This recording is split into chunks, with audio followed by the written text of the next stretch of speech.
శ్రీ గురుభ్యో నమః. శ్రీకృష్ణ పరబ్రహ్మణే నమః. కుటిలాలక సంయుక్తం పూర్ణచంద్రనిభాననం విలసత్కుండలధరం కృష్ణం వందే జగద్గురుం. శ్రీమద్భాగవత మహాపురాణము దశమస్కంధము పూర్వార్ధములోని నామకరణ సంస్కార విశేషములను, శ్రీకృష్ణ భగవానుని బాల్య లీలా వినోదములను, చిన్ని కృష్ణుని నోటిలో విశ్వదర్శనము మొదలగు విశేష విషయములను స్మరించుకుందాం.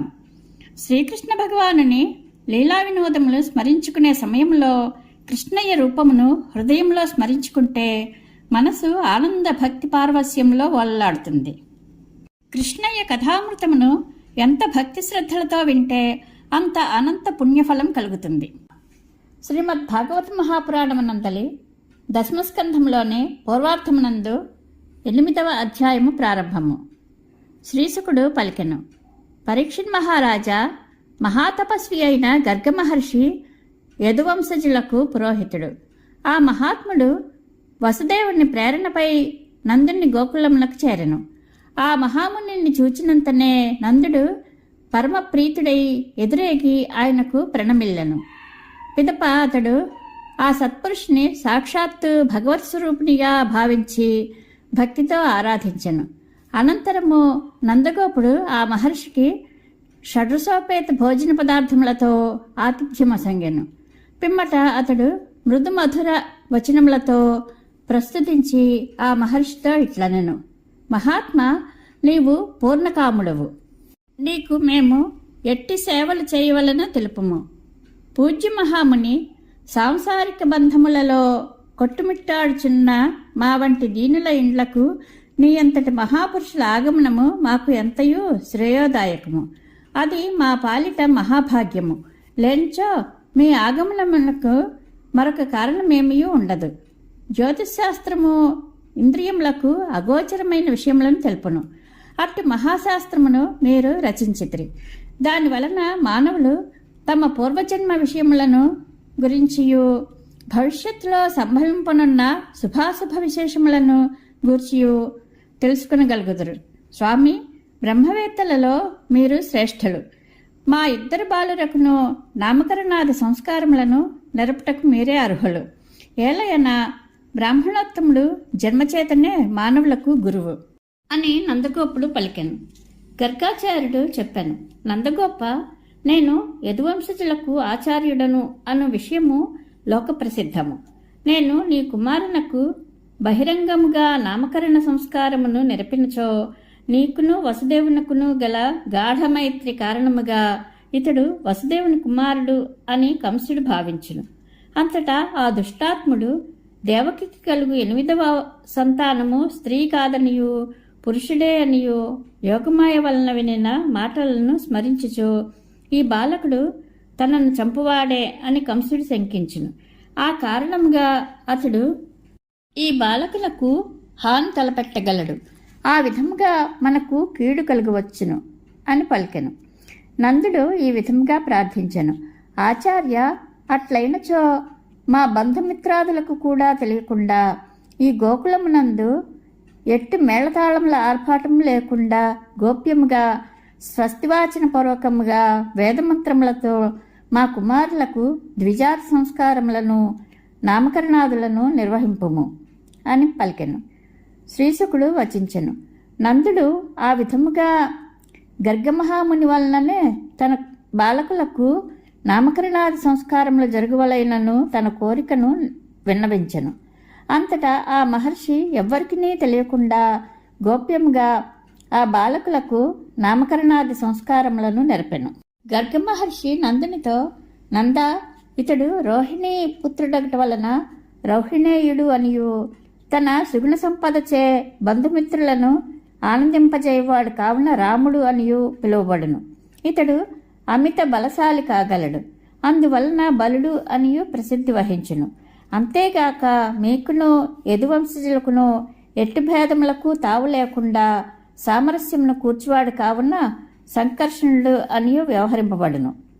శ్రీ మహావిష్ణువు యొక్క ఆజ్ఞ మేరకు యోగమాయ దేవకీదేవి గర్భస్థుడైన 7వ శిశువును రోహిణి కడుపున చేర్చుటచే ఈయనకు సంకర్షణుడు అని పేరు ప్రసిద్ధికెక్కెను. ఈ రెండవ బాలుడు ప్రతియుగమునందును శుక్ల రక్త పీతావర్ణములు గల దేహములతో అలరాడుచు లోక కళ్యాణార్థము అవతరించుచు వచ్చెను. ఈ యుగమునందు కృష్ణవర్ణముతో ఒప్పుచున్నందున ఇతడు కృష్ణుడు అని వ్యవహరింపబడును. పూర్వము ఒకప్పుడు ఈ నీ కుమారుడు వసుదేవుని ఇంట జన్మించెను. అందువలన అభిజ్ఞులు సకల శుభలక్షణ సంపన్నుడైన ఇతనిని వాసుదేవుడు అని పిలిచెదరు. ఈ నీ కుమారునకు పెక్కు రూపములు పలు నామములు గలవు. అవి అతని గుణకర్మలను అనుసరించి ఏర్పడినవి. వాటిని అన్నింటినీ నేను ఎరుగుదును, సామాన్య జనులు ఎరుగరు. నందగోప, ఈ బాలుడు మీకు సకల శ్రేయస్సులను చేకూర్చగలడు. మరియు ఇతడు గోపాలులకును గోవులకును పరమానందదాయకుడు. ఎట్టి ఇక్కట్లు వచ్చినను ఈయన సహాయమున మీరు అవలీలగా బయటపడగలరు. నందభూపతి పూర్వయుగమున అరాజక పరిస్థితులు ఏర్పడినప్పుడు తమను రక్షించువారు లేక సాధుపురుషులు దుర్మార్గుల వలన పెక్కు బాధలకు లోనైరి. అప్పుడు ఈయన సహాయము వలన వారు ఉత్తేజితులై ఆ దుర్జనులపై విజయమును సాధించిరి. విష్ణు రక్షణలోనున్న దేవతలను రాక్షసులు ఏమీ చేయజాలన్నట్లు భక్తి శ్రద్ధలతో ఈ మహాత్ముని సేవించిన భాగ్యశాలులను కామక్రోధాది అంతఃశత్రువులు గాని దుష్టులైన కంసుడు మొదలగు బాహ్యశత్రువులు గాని ఏమీను చేయజాలరు. నందగోప, ఈ నీ కుమారుడు తన కీర్తి ప్రతిష్టల చేతను సంపదల చేతను ప్రాభవముల చేతను తదితరములైన ఉదాత్త గుణముల చేతను శ్రీమన్నారాయణతో సమానుడు కాగలడు. అందువలన ఈతనిని కంటికి రెప్పవలే భద్రముగా చూచుకొనిచుండుము. ఈ విధముగా గర్గ మహర్షి నందుని ఆదేశించి స్వస్థానమునకు వెళ్ళెను. పిదప నందుడు ఎంతయో సంతుష్టుడై ఆ మహాముని ఆశీస్సులతో తాను ధర్మాత్ముడైనట్లుగా భావించుకొనెను. కొన్ని రోజులకు పిమ్మట బలరామకృష్ణులు మోకాళ్లతో చేతులతో అటునిటూ ప్రాకుచు గోకులములందంతటను క్రీడింపసాగిరి. ఆ ఇరువురును తమ చిట్టి చిట్టి పాదములతో చేతులతో దోగాడుచు గోకులమునందలి తేమనేలలపై తిరుగాడుచుండిరి. అప్పుడు వారి కాళ్ల యందును నడుముల యందును గల చిరుగజ్జల సవ్వడులు వినసంపుగా నుండెను. ఆ ధ్వనులను వినుచు వారు ఎంతయో మురిసిపోవచుండ్రి. అప్పుడప్పుడు క్రొత్తవారి వెంట వెళ్ళుచు వారు అపరిచితులను తెలియగానే భయముతో వెంటనే అమాయకుల వలె వెనుకకు మరలుచు చకచక తమ తల్లులకు రోహిణి యశోదల వద్దకు చేర్చుండ్రి. అంతటా యశోదారోహిణులు తమ వద్దకు వచ్చిన సుతులను మమకారముతో చూచుచున్నంతనే వారి స్తనముల నుండి క్షీరము పొంగార్చుండెను. నేలపై తిరుగాడుటచే ధూళి ధూసరితములైన వారి శరీరముల సొబగులు ఆ తల్లుల ఆనందములను ఇనుముడింపజేయుచుండెను. వెంటనే వారు తమ చిన్నారులను ఆత్మీయతతో తమ చేతులలోనికి తీసుకుని అక్కున చేర్చుకొని చుండెరి. స్తన్యమును గ్రోల్చున్న ఆ బుడతల ముఖములను చూచుచు వారు మురిసిపోవుచుండెరి. అప్పుడు ఆ శిశువులు అమాయకముగా తల్లుల వైపు చూచుచు నవ్వుచుండగా వచ్చియూ రాని చిరుదంతములు గల ఆ కన్నయ్యల ముఖములను చూచుచు ఆ రోహిణీ యశోదలు పొందుచుండెడి సంతోషము అపారము. బలరామకృష్ణులు కొద్దిగా పెద్దవారైరి. చూడముచ్చట గొలిపెడి ఆ ఇరువురి బాల్యలీలలను కాంచుచు గోకులమునందలి గోపకాంతలు మిగులా ఆనందించుచుండిరి. ఆ చిట్టి బాలరు చిలిపితనముతో ఆవులేగల తోకలను గట్టిగా పట్టుకొనిచుండగా ఆ దూడలు భయముతో వారిని కూడా లాక్కొంచు అటునిటు పరిగెత్తసాగిన. ఆ అద్భుత దృశ్యములకు అబ్బురుపడిన గోపవనితలు తమ తమ ఇంటి పనులను కూడా మానుకుని బయటకు వచ్చి వారి అల్లరి చేష్టలను చూచుచూ మిక్కిలి సంతోషపడుచుండిరి. బలరామకృష్ణులు నిలకడ లేకుండా తమ ఆటలలో భాగముగా చేసేటి అల్లరి పనులకు అంతు లేకుండెను. అప్పుడప్పుడు వారు కొమ్ములు గల హరిణములను ఆవులను ఆట పట్టించుండ్రి. నిప్పులతో చెలగాట మాడుచుండెడివారు. కూరలు గల కుక్క పిల్లలతో వింతగా ఆడుకొనిచుండెడివారు. మిగుల పదును గల కత్తులను తీసుకుని మెరుపువేగంతో త్రిప్పుచున్నారు. జలములలో నిర్భయముగా ఈదులాడుచున్నారు. నెమళ్ళు మొదలగు పక్షులతో కూడి గంతులు వేయుచున్నారు. ముండ్లబాటలలో సైతము పరిగెత్తుచున్నారు. హానికరములైన ఆ ఆటల నుండి వారిని మరల్పలేక తల్లులు మిగిలా భీతిల్లుచు ఆ భయంలో వారు తమ గృహకృత్యములను కూడా చేసుకొనలేకున్నారు. అప్పటి ఆ తల్లుల మనస్సులకు ఏమాత్రమును స్వస్థత లేకుండెను. రాజశ్రేష్ఠ స్వల్పకాలంలోనే బలరామకృష్ణులు మోకాళ్లపై దోగాడటమాని అనాయాసముగా అడుగులు వేయిచు గోకులమునందు అంతటను హాయిగా తిరుగాడుచుండది. శ్రీకృష్ణ భగవానుడు క్రమముగా తన ఈడు గోపబాలులతోడను అన్నయ్యకు బలరాముతోడను కూడే కేరింతలతో క్రీడించుచు అతడి గోపాంగనలను ఆనందింపచేయుచుండెను. శ్రీకృష్ణుడు బాల్యచాపల్యమున చేసడి చిలిపి చేష్టలకు అంతులేకుండెను. చూచుటకు అవి ముద్దు మురిపములను కూర్చుచున్నను ఆ అల్లరి పనులకు గోపికలు తట్టుకొనలేకుండ్రి. అంతటా వారు యశోదమ్మ వద్దకు వచ్చి ఆమెతో ఇట్లు మొరపెట్టుకొనిరి. యశోదమ్మ, నీ కొడుకు దుడుకు చేష్టలకు అంతే లేకున్నది. అతడు వేళగాని వేళలో లేగలను ఆవుల వద్దకు విడుచున్నాడు. అందులకు మేము కోపంతో మందలించుచున్నను నిర్లక్ష్యభావంతో మమ్ము చూచుచు పరిహాసంతో నవ్వుచున్నాడు.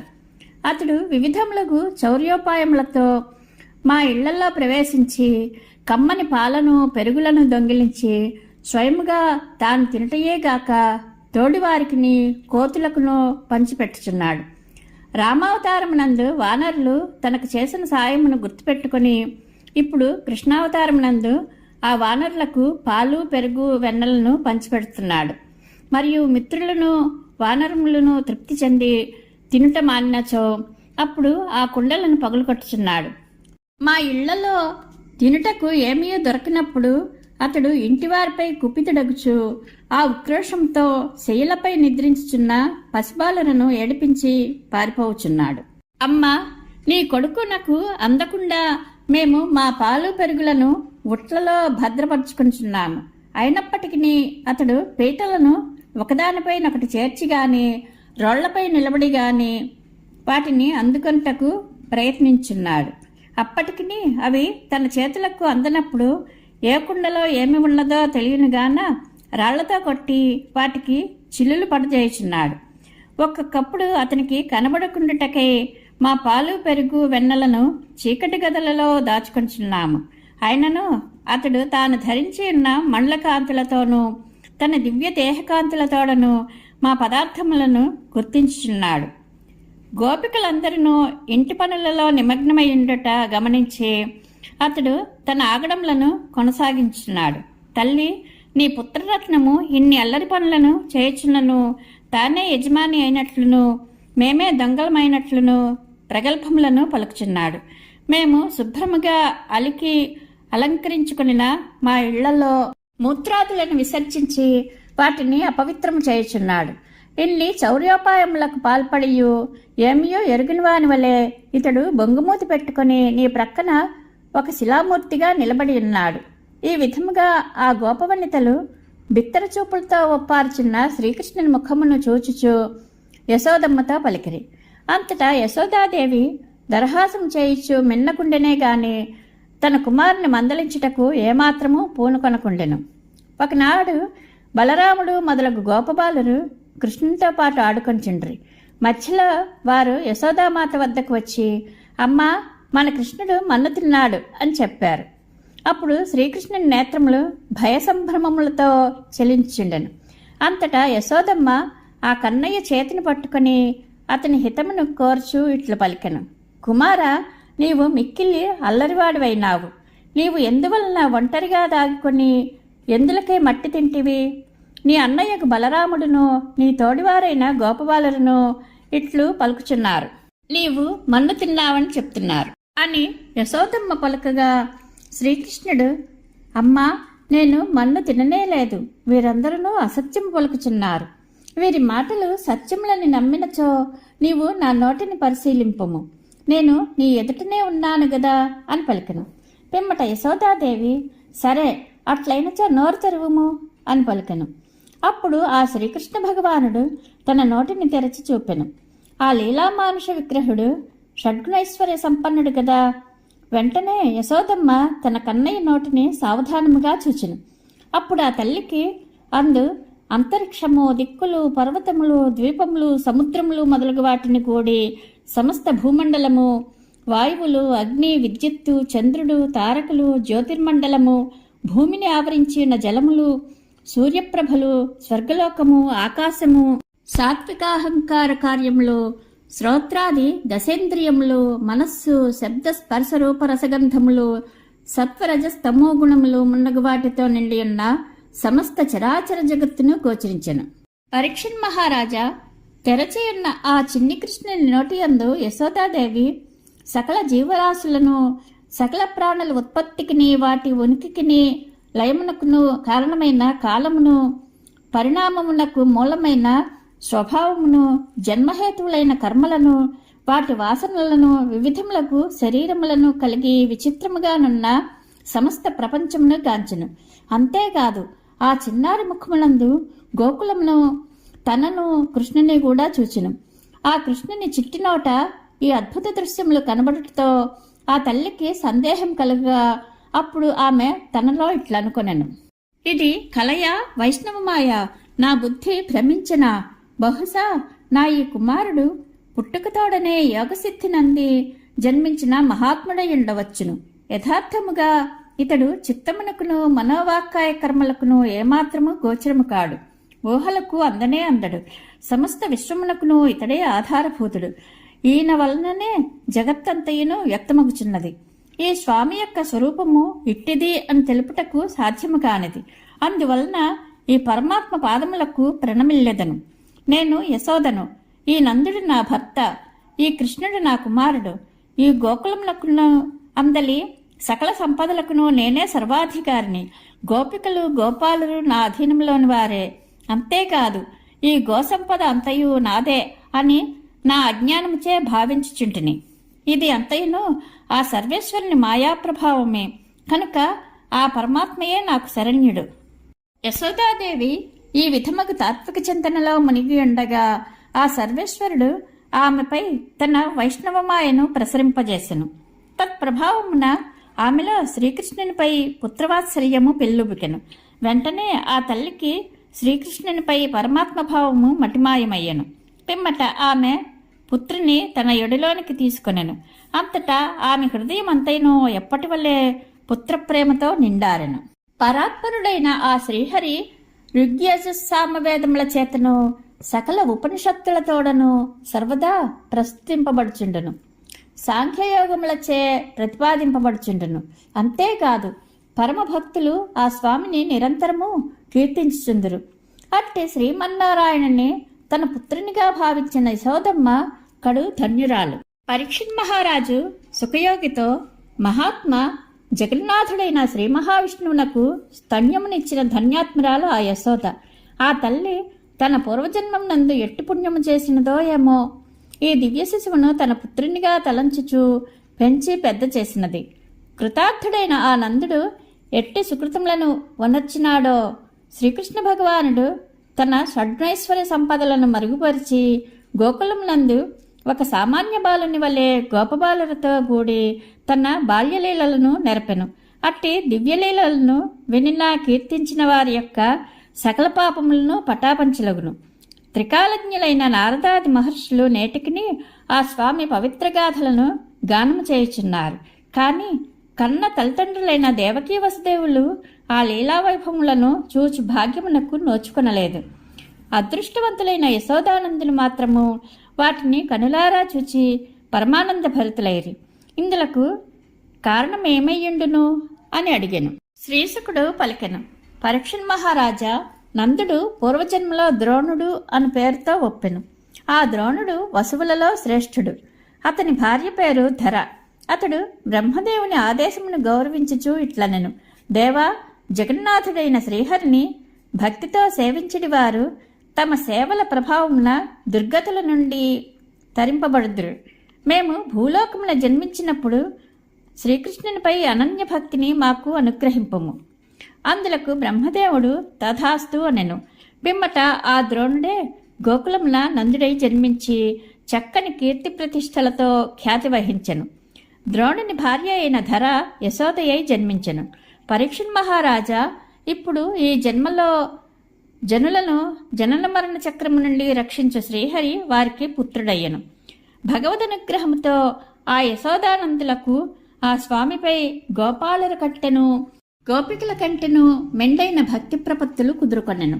బ్రహ్మదేవుని వచనములను సత్యము చేయుటకై కృష్ణప్రభువు బలరామునితో కూడి గోకులమున నివసించుచు తన బాల్య లీలలచే నందాది వ్రజవాసులందరినీ ఆనందింపజేయసాగెను అని శ్రీశుకుడు చెప్పెను. ఇది శ్రీమద్ భాగవత మహాపురాణం నందలి దశమస్కంధములోని పూర్వార్థమునందు 8వ అధ్యాయం సంపూర్ణము. శ్రీకృష్ణానుగ్రహ ప్రాప్తిరస్తు. శుభం భూయాత్.